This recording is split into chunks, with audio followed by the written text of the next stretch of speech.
يعقلون يا أيها الذين آمنوا كلوا من طيبات ما رزقناكم واشكروا لله إن كنتم إياه تعبدون إنما حرم عليكم الميتة والدم ولحم الخنزير وما أهل به لغير الله فمن اضطر غير باغ ولا عاد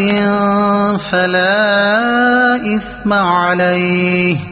إن الله غفور رحيم إن الذين يكتمون ما أنزل الله من الكتاب ويشترون به ثمنا قليلا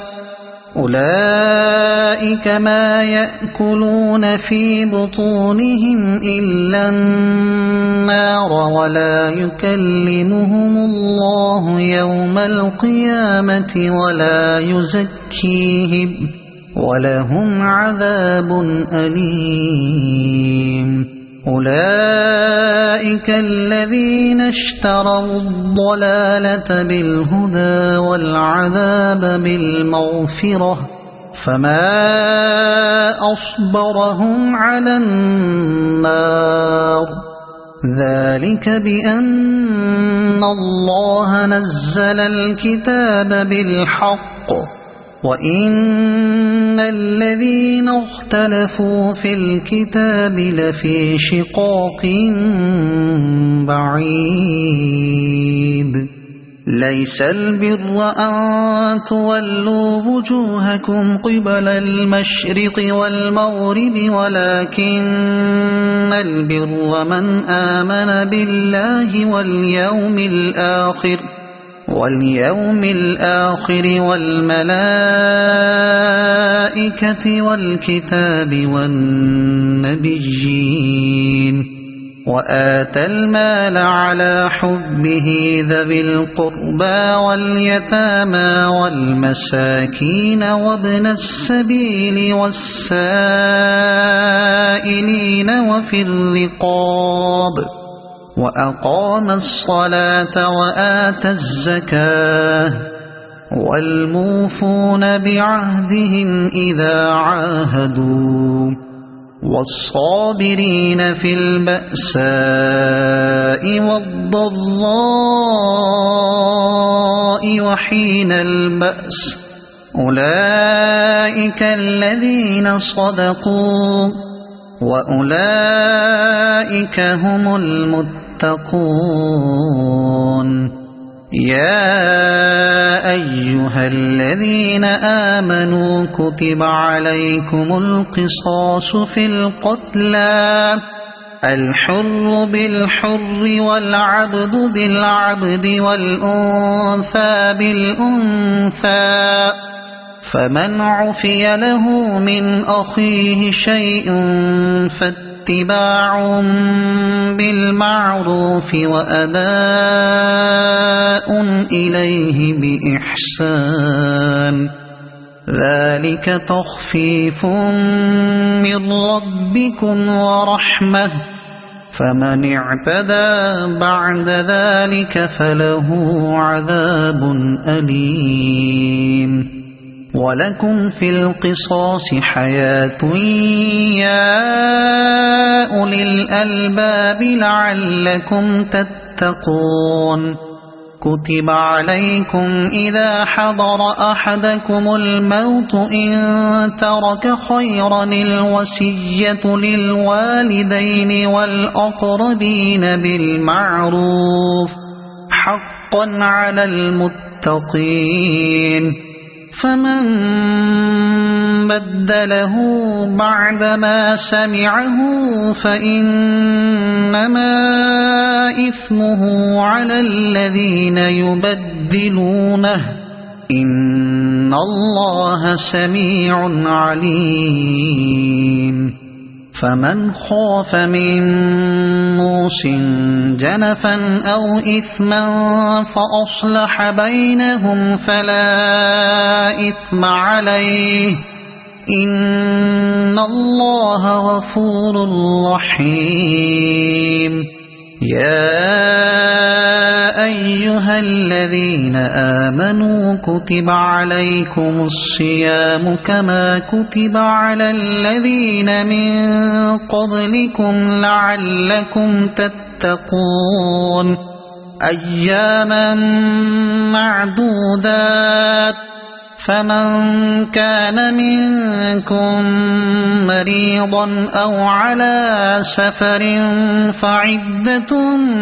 من أيام أخر وعلى الذين يطيقونه فدية طعام مسكين فمن تطوع خيرا فهو خير له وأن تصوموا خير لكم إن كنتم تعلمون شهر رمضان الذي أنزل فيه القرآن هدى للناس وبينات من الهدى والفرقان فمن شهد منكم الشهر فليصمه ومن كان مريضا أو على سفر فعدة من أيام أخر يريد الله بكم اليسر ولا يريد بكم العسر ولتكملوا العدة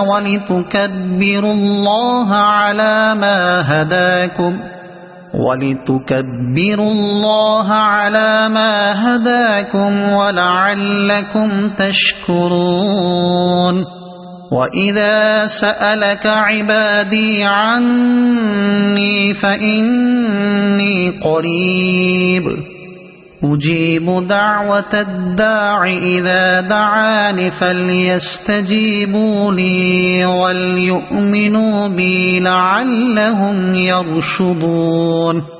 أحل لكم ليلة الصيام الرفث إلى نسائكم هن لباس لكم وأنتم لباس لهن علم الله أنكم كنتم تختانون أنفسكم فتاب عليكم وعفى عنكم فالآن باشروهن وابتغوا ما كتب الله لكم وكلوا واشربوا حتى يتبين لكم الخيط الأبيض من الخيط الأسود من الفجر ثم أتموا الصيام إلى الليل ولا تباشروهن وأنتم عاكفون في المساجد تلك حدود الله فلا تقربوها كذلك يبين الله آياته للناس لعلهم يتقون ولا تأكلوا أموالكم بينكم بالباطل وتدلوا بها إلى الحكام لتأكلوا فريقا من أموال الناس بالإثم وأنتم تعلمون يسألونك عن الأهلة قل هي مواقيت للناس والحج وليس البر بأن تأتوا البيوت من ظهورها ولكن البر من اتقى وأتوا البيوت من أبوابها واتقوا الله لعلكم تفلحون وقاتلوا في سبيل الله الذين يقاتلونكم ولا تعتدوا إن الله لا يحب المعتدين واقتلوهم حيث ثقفتموهم وأخرجوهم من حيث أخرجوكم والفتنة أشد من القتل ولا تقاتلوهم عند المسجد الحرام حتى يقاتلوكم فيه فإن قاتلوكم فاقتلوهم كذلك جزاء الكافرين فإن انتهوا فإن الله غفور رحيم وقاتلوهم حتى لا تكون فتنة ويكون الدين لله فإن انتهوا فلا عدوان إلا على الظالمين الشهر الحرام بالشهر الحرام والحرمات قصاص فمن اعتدى عليكم فاعتدوا عليه بمثل ما اعتدى عليكم واتقوا الله واعلموا أن الله مع المتقين وأنفقوا في سبيل الله ولا تلقوا بأيديكم إلى التهلكة وأحسنوا إن الله يحب المحسنين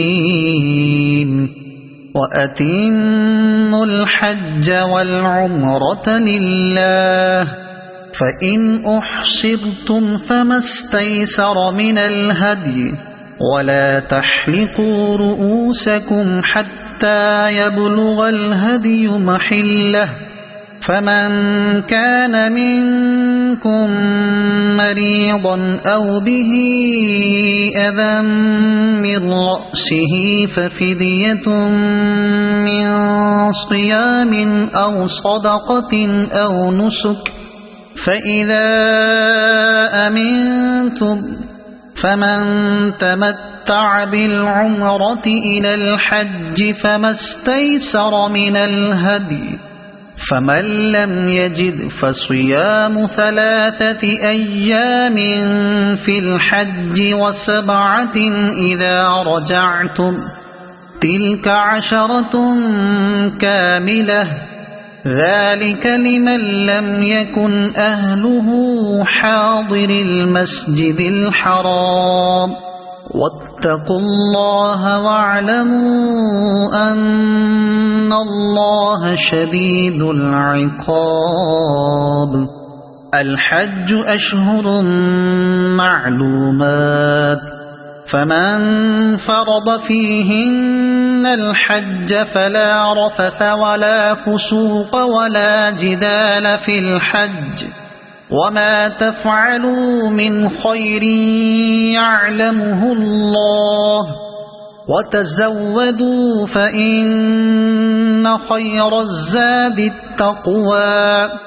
واتقون يا أولي الألباب ليس عليكم جناح أن تبتغوا فضلا من ربكم فإذا أفضتم من عرفات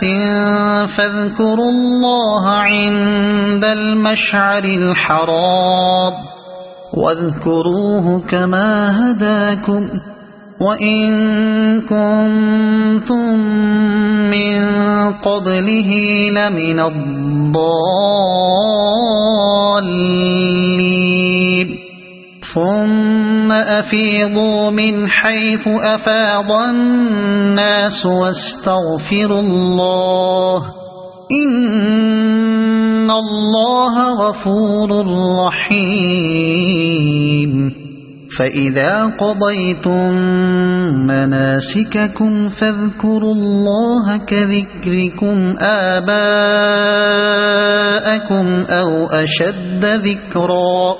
فمن الناس من يقول ربنا آتنا في الدنيا الدنيا وما له في الآخرة من خلاق ومنهم من يقول ربنا آتنا في الدنيا حسنة وفي الآخرة حسنة وقنا عذاب النار أولئك لهم نصيب مما كسبوا والله سريع الحساب واذكروا الله في أيام معدودات فمن تعجل في يومين فلا إثم عليه ومن تأخر فلا إثم عليه لمن اتقى واتقوا الله واعلموا أنكم إليه تحشرون ومن الناس من يعجبك قوله في الحياة الدنيا ويشهد الله على ما في قلبه وهو ألد الخصام وإذا تولى سعى في الأرض ليفسد فيها ويهلك الحرث والنسل والله لا يحب الفساد وإذا قيل له اتق الله أخذته العزة بالإثم فحسبه جهنم ولبئس المهاد ومن الناس من يشري نفسه ابتغاء مرضات الله والله رؤوف بالعباد يا أيها الذين آمنوا ادخلوا في السلم كافة ولا تتبعوا خطوات الشيطان إنه لكم عدو مبين فإن زللتم من بعد ما جاءتكم البينات فاعلموا أن الله عزيز حكيم هل ينظرون إلا أن يأتيهم الله في ظلل من الغمام والملائكة وقضي الأمر وإلى الله ترجع الأمور سل بني إسرائيل كم آتيناهم من آية بينة ومن يبدل نعمة الله من بعد ما جاءته فإن الله شديد العقاب زين للذين كفروا الحياة الدنيا ويسخرون من الذين آمنوا والذين اتقوا فوقهم يوم القيامة والله يرزق من يشاء بغير حساب كان الناس أمة واحدة فبعث الله النبيين مبشرين ومنذرين وأنزل معهم الكتاب بالحق ليحكم بين الناس فيما اختلفوا فيه وما اختلف فيه إلا الذين أوتوه من بعد ما جاءتهم البينات بغيا بينهم فهدى الله الذين آمنوا لما اختلفوا فيه من الحق بإذنه والله يهدي من يشاء إلى صراط مستقيم أم حسبتم أن تدخلوا الجنة ولما يأتكم مثل الذين خلوا من قبلكم مستهم البأساء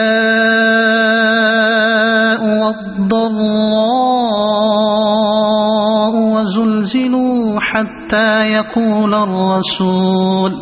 وزلزلوا حتى يقول الرسول والذين آمنوا معه متى نصر الله ألا إن نصر الله قريب يسألونك ماذا ينفقون قل ما أنفقتم من خير فللوالدين والأقربين واليتامى والمساكين وابن السبيل وما تفعلوا من خير فإن الله به عليم كتب عليكم القتال وهو كره لكم وعسى أن تكرهوا شيئا وهو خير لكم وعسى أن تحبوا شيئا وهو شر لكم والله يعلم وأنتم لا تعلمون يسألونك عن الشهر الحرام قتال فيه قل قتال فيه كبير وصد عن سبيل الله وكفر به والمسجد الحرام وإخراج أهله منه أكبر عند الله والفتنة أكبر من القتل ولا يزالون يقاتلونكم حتى يردوكم عن دينكم إن استطاعوا ومن يرتد منكم عن دينه فيمت وهو كافر فأولئك حبطت أعمالهم في الدنيا والآخرة وأولئك أصحاب النار هم فيها خالدون إن الذين آمنوا والذين هاجروا وجاهدوا في سبيل الله أولئك يرجون رحمة الله والله غفور رحيم يسألونك عن الخمر والميسر قل فيهما إثم كبير ومنافع للناس وإثمهما أكبر من نفعهما ويسألونك ماذا ينفقون قل العفو كذلك يبين الله لكم الآيات لعلكم تتفكرون في الدنيا والآخرة ويسألونك عن اليتامى قل إصلاح لهم خير وإن تخالطوهم فإخوانكم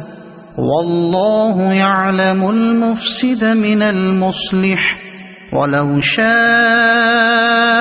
الله لأعنتكم إن الله عزيز حكيم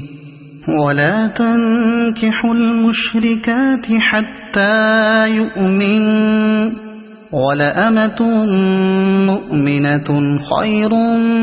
من مشركة ولو أعجبتكم ولا تنكحوا المشركين حتى يؤمنوا ولعبد مؤمن خير من مشرك ولو أعجبكم أولئك يدعون إلى النار والله يدعو إلى الجنة والمغفرة بإذنه ويبين آياته للناس لعلهم يتذكرون ويسألونك عن المحيض قل هو أذى فاعتزلوا النساء في المحيض ولا تقربوهن حتى يطهرن فإذا تطهرن فأتوهن من حيث أمركم الله إن الله يحب التوابين ويحب المتطهرين نساؤكم حرث لكم فأتوا حرثكم أنى شئتم وقدموا لأنفسكم واتقوا الله واعلموا أنكم ملاقوه وبشر المؤمنين ولا تجعلوا الله عرضة لأيمانكم أن تبروا وتتقوا وتصلحوا بين الناس والله سميع عليم لا يؤاخذكم الله باللغو في أيمانكم ولكن يؤاخذكم بما كسبت قلوبكم والله غفور حليم للذين يؤلون من نسائهم تربص 4 أشهر فإن فاءوا فإن الله غفور رحيم وإن عزموا الطلاق فإن الله سميع عليم والمطلقات يتربصن بأنفسهن 3 قروء ولا يحل لهن أن يكتمن ما خلق الله في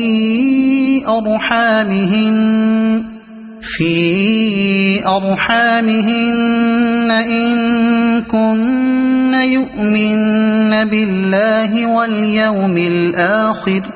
وبعولتهن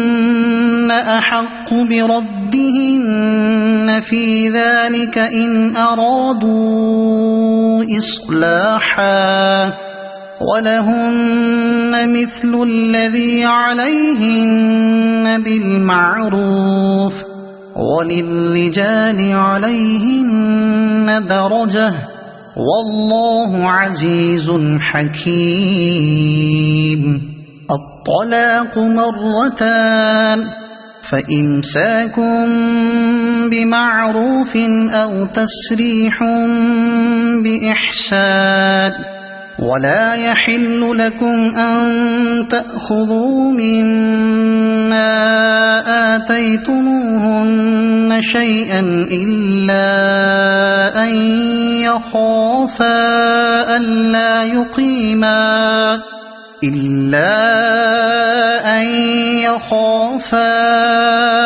ألا يقيما حدود الله فإن خفتم ألا يقيما حدود الله فلا جناح عليهما فيما افتدت به تلك حدود الله فلا تعتدوها ومن يتعد حدود الله فأولئك هم الظالمون فإن طلقها فلا تحل له من بعد حتى تنكح زوجا غيره فإن طلقها فلا جناح عليهما أن يتراجعا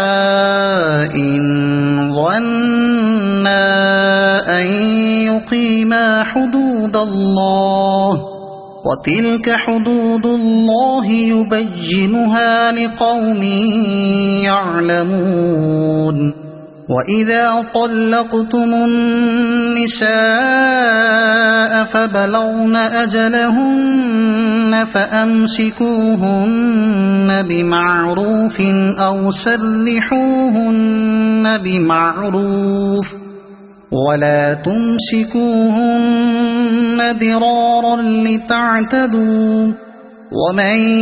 يفعل ذلك فقد ظلم نفسه. ولا تتخذوا آيات الله هزوا،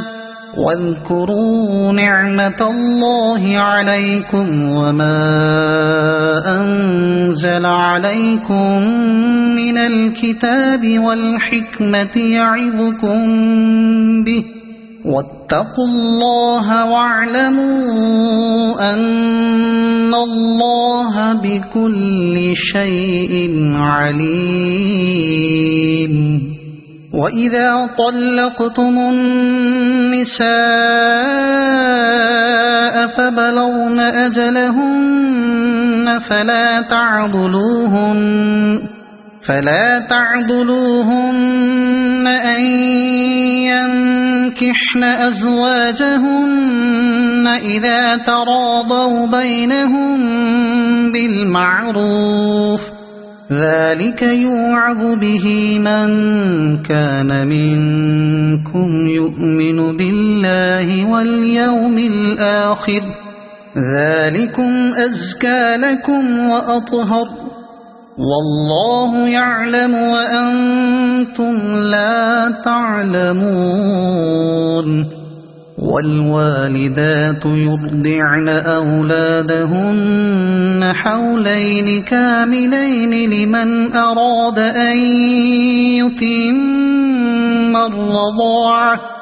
وعلى المولود له رزقهن وكسوتهن بالمعروف، لا تكلف نفس إلا وسعها، لا تضار والدة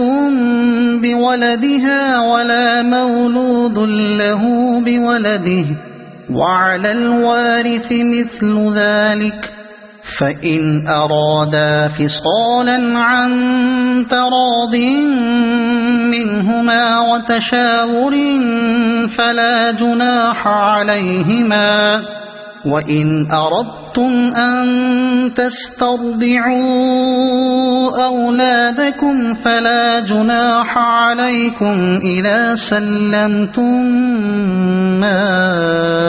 آتيتم بالمعروف، واتقوا الله واعلموا أن الله بما تعملون بصير. والذين يتوفون منكم ويذرون أزواجا يتربصن بأنفسهن 4 أشهر وعشرا، فإذا بلغن أجلهن فلا جناح عليكم فيما فعلن في أنفسهن بالمعروف، والله بما تعملون خبير. ولا جناح عليكم فيما عرضتم به من خطبة النساء أو أكننتم في أنفسكم، علم الله أنكم ستذكرونهن ولكن لا تواعدوهن سرا إلا أن تقولوا قولا معروفا، ولا تعزموا عقدة النكاح حتى يبلغ الكتاب أجله،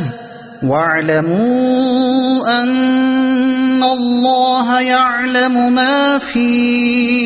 أنفسكم فاحذروه واعلموا أن الله غفور حليم لا جناح عليكم إن طلقتم النساء ما لم تمسوهن أو تفرضوا لهن فريضة ومتعوهن على الموسع قدره وعلى المقتر قدره متاعا بالمعروف حقا على المحسنين وإن طلقتموهن من قبل أن تمسوهن وقد فرضتم لهن فريضة فنصف ما فرضتم إلا أن يعفون أو يعفو الذي بيده عقدة النكاح وأن تعفوا أقرب للتقوى ولا تنسوا الفضل بينكم إن الله بما تعملون بصير حافظوا على الصلوات والصلاة الوسطى وقوموا لله قانتين فإن خفتم فرجالا أو ركبانا فإذا أمنتم فاذكروا الله كما علمكم ما لم تكونوا تعلمون والذين يتوفون منكم ويذرون أزواجا وصية لأزواجهم متاعا إلى الحول غير إخراج فإن خرجن فلا جناح عليكم فيما فعل في أنفسهن من معروف والله عزيز حكيم وللمطلقات متاع بالمعروف حقا على المتقين كذلك يبين الله لكم آياته لعلكم تعقلون ألم تر إلى الذين خرجوا من ديارهم وهم ألوف حذر الموت فقال لهم الله موتوا ثم أحياهم إن الله لذو فضل على الناس ولكن أكثر الناس لا يشكرون وقاتلوا في سبيل الله واعلموا أن الله سميع عليم من ذا الذي يقرض الله قرضا حسنا فيضاعفه له أضعافا كثيرة والله يقبض ويبسط وإليه ترجعون ألم تر إلى الملأ من بني إسرائيل من بعد موسى إذ قالوا لنبي له مبعث لنا ملكا نقاتل في سبيل الله قال هل عسيتم إن كتب عليكم القتال ألا تقاتلوا قالوا وما لنا ألا نقاتل في سبيل الله وقد أخرجنا من ديارنا وأبنائنا فلما فلما كتب عليهم القتال تولوا إلا قليلا منهم والله عليم بالظالمين وقال لهم نبيهم إن الله قد بعث لكم طالوت ملكا قالوا أنى يكون له الملك علينا ونحن أحق بالملك منه ولم يؤت سعة من المال قال إن الله اصطفاه عليكم وزاده بسطة في العلم والجسم والله يؤتي ملكه من يشاء والله واسع عليم وقال لهم نبيهم إن آية ملكه أن يأتيكم التابوت فيه سكينة من ربكم وبقية مما ترك آل موسى وآل هارون تحمله الملائكة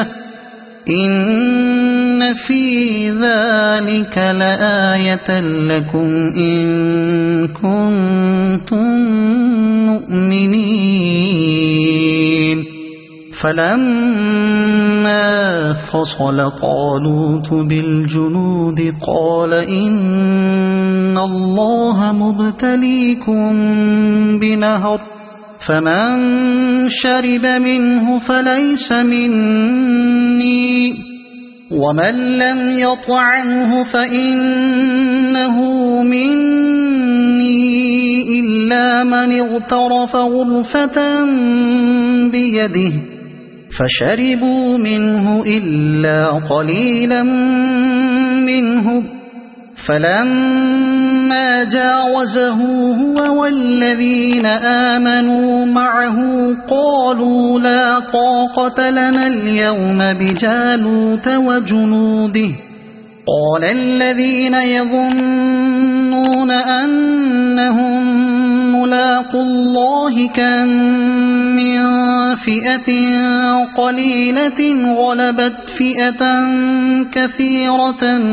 بإذن الله والله مع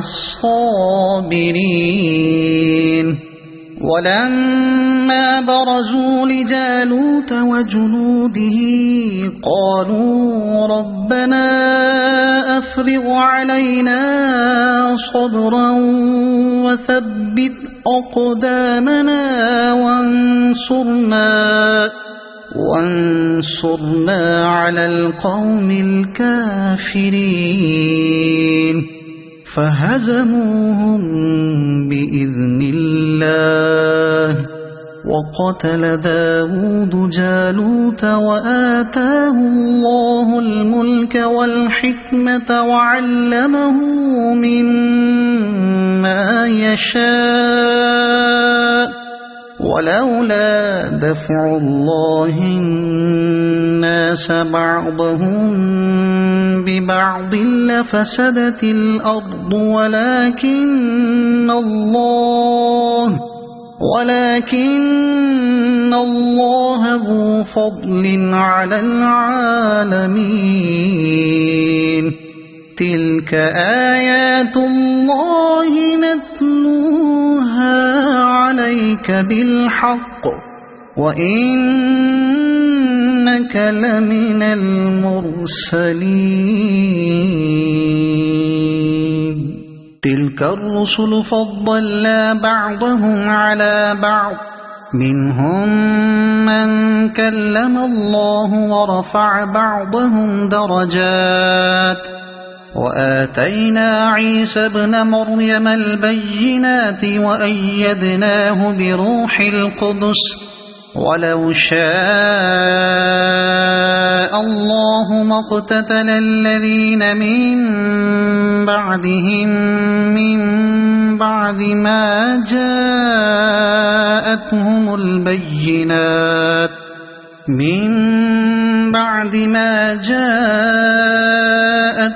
البينات ولكن اختلفوا فمنهم من آمن ومنهم من كفر ولو شاء الله ما اقتتلوا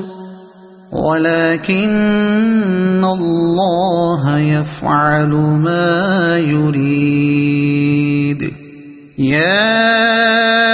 أيها الذين آمنوا أنفقوا مما رزقناكم من قبل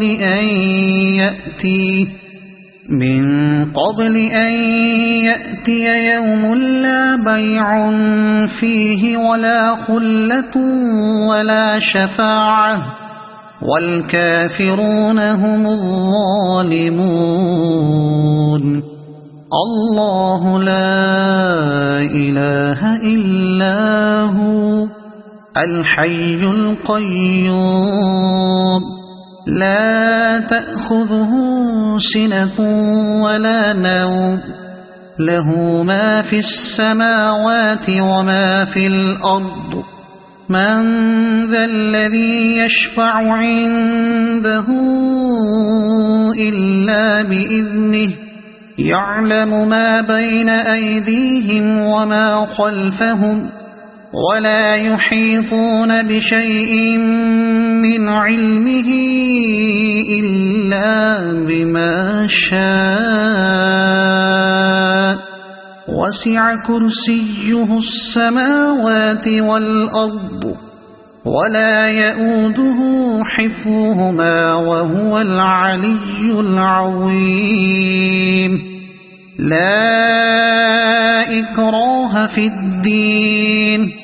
قد تبين الرشد من الغي فمن يكفر بالطاغوت ويؤمن بالله فقد استمسك بالعروة الوثقى لا انفصام لها والله سميع عليم. الله ولي الذين آمنوا يخرجهم من الظلمات إلى النور والذين كفروا أولياؤهم الطاغوت يخرجونهم من النور إلى الظلمات أولئك أصحاب النار هم فيها خالدون. ألم تر إلى الذي حاج إبراهيم في ربه أن آتاه الله الملك إذ قال إبراهيم ربي الذي يحيي ويميت قال أنا أحيي وأميت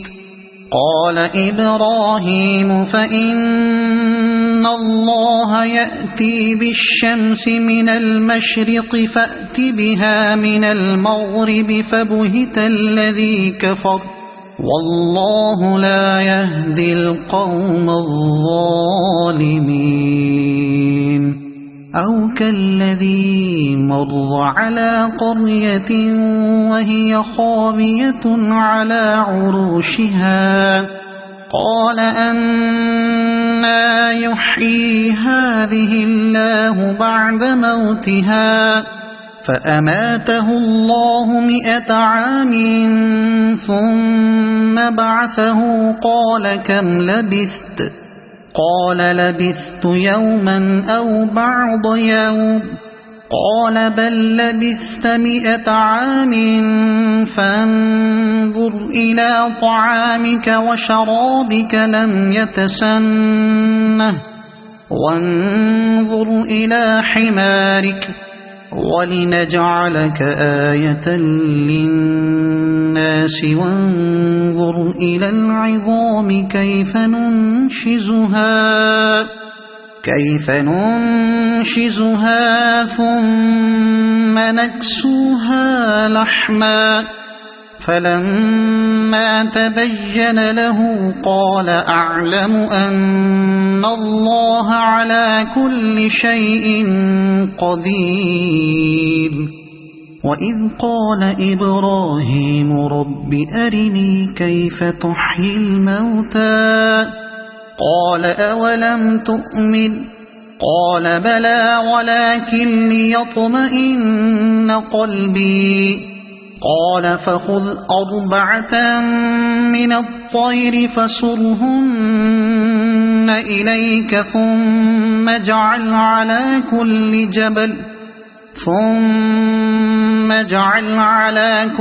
جبل منهن جزءا ثم ادعهن يأتينك سعيا واعلم أن الله عزيز حكيم مثل الذين ينفقون أموالهم في سبيل الله كمثل حبة أنبتت 7 سنابل في كل سنبلة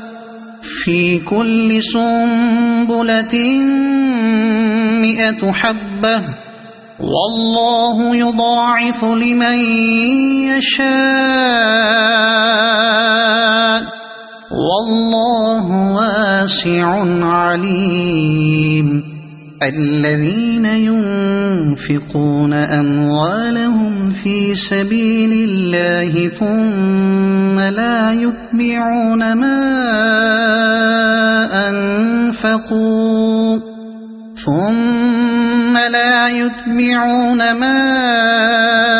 أنفقوا منا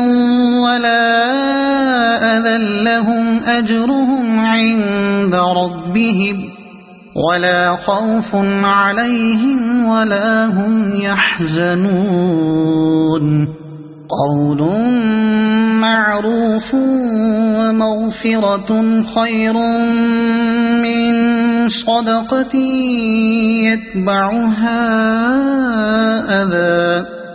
والله غني حليم يا أيها الذين آمنوا لا تبطلوا صدقاتكم بالمن والأذى كالذي ينفق ماله رئاء الناس ولا يؤمن بالله واليوم الآخر فمثله كمثل صفوان عليه تراب فأصابه وابل فتركه صلدا لا يقدرون على شيء مما كسبوا والله لا يهدي القوم الكافرين ومثل الذين ينفقون أموالهم ابتغاء مرضات الله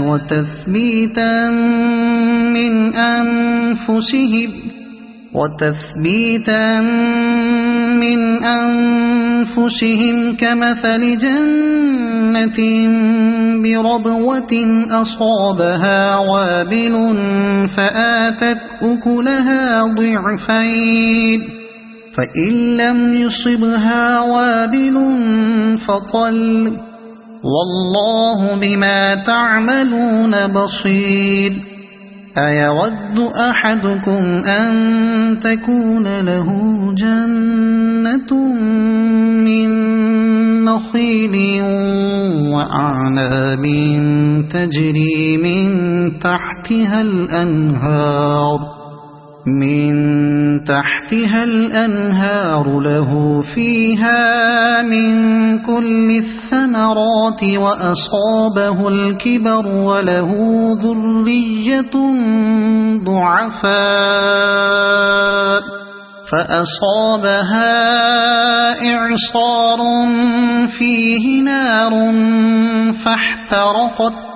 كذلك يبين الله لكم الآيات لعلكم تتفكرون يا أيها الذين آمنوا أنفقوا من طيبات ما كسبتم ومما أخرجنا لكم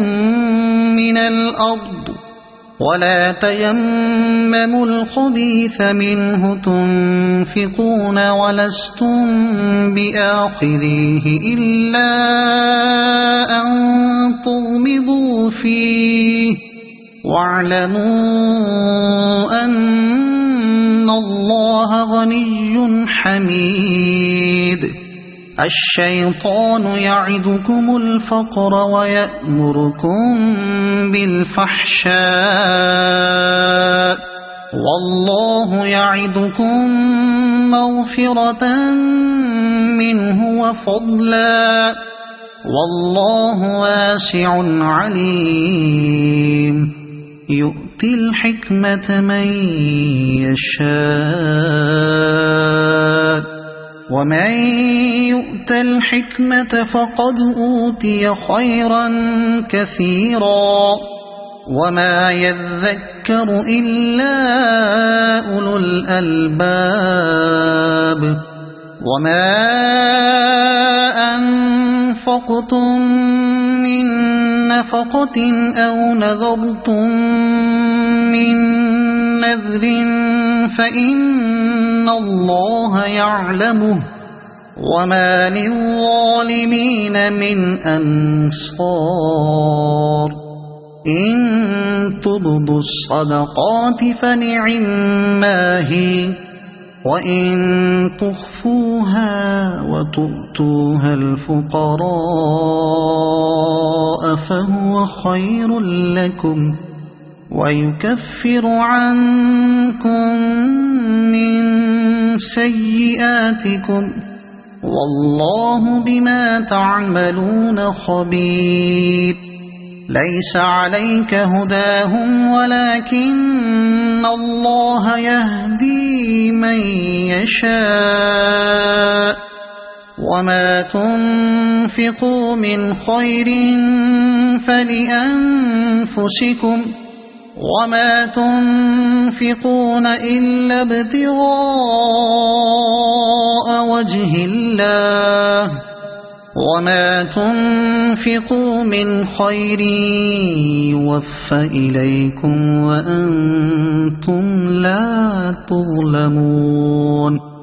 للفقراء الذين أحصروا في سبيل الله لا يستطيعون ضربا في الأرض يحسبهم الجاهل أغنياء من التعفف تعرفهم بسيماهم لا يسألون الناس إلحافا وما تنفقوا من خير فإن الله به عليم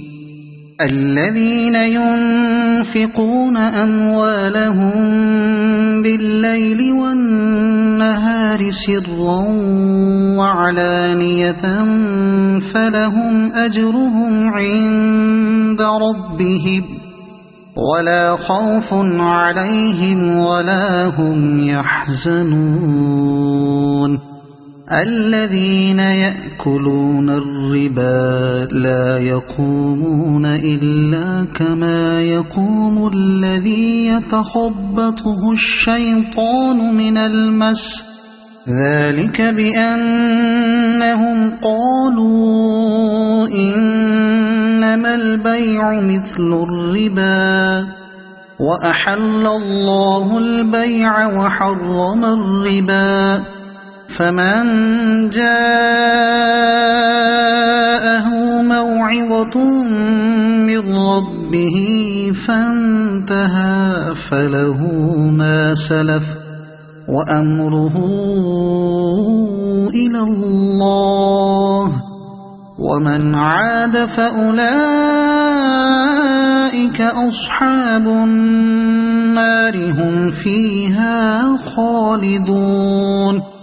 يمحق الله الربا ويربي الصدقات والله لا يحب كل كفار أثيم إن الذين آمنوا وعملوا الصالحات وأقاموا الصلاة وآتوا الزكاة لهم أجرهم عند ربهم ولا خوف عليهم ولا هم يحزنون يا أيها الذين آمنوا اتقوا الله وذروا ما بقي من الربا إن كنتم مؤمنين فإن لم تفعلوا فأذنوا بحرب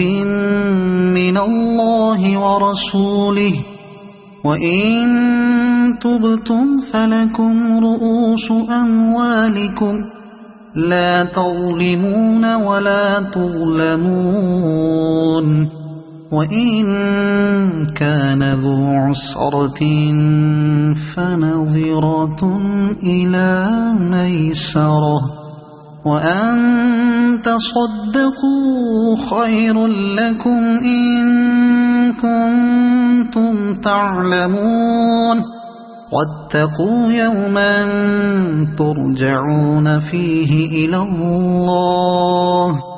ثم توفى كل نفس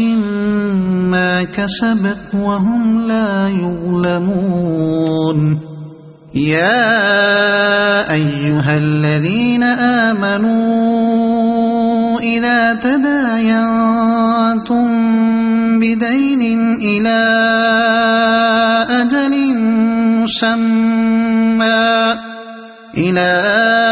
أجل مسمى فاكتبوه وليكتب بينكم كاتب بالعدل ولا يأب كاتب أن يكتب كما علمه الله فليكتب وليملل الذي عليه الحق وليتق الله ربه ولا يبخس منه شيئا فإن كان الذي عليه الحق سفيها أو ضعيفا أو لا يستطيع أن يمل هو فليملل وليه بالعدل واستشهدوا شهيدين من رجالكم فإن لم يكونا رجلين فرجل وامرأتان ممن ترضون من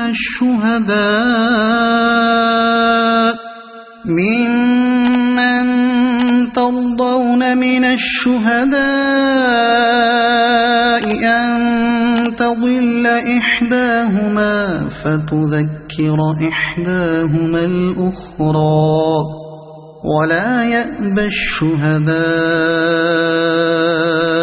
إذا ما دعوا ولا تسأموا أن تكتبوه صغيرا أو كبيرا إلى أجله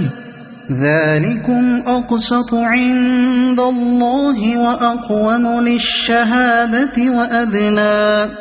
وأدنى ألا ترتابوا إلا أن تكون تجارة حاضرة تديرونها بينكم فليس عليكم جناح ألا تكتبوها وأشهدوا إذا تبايعتم ولا يضار كاتب ولا شهيد وإن تفعلوا فإنه فسوق بكم واتقوا الله ويعلمكم الله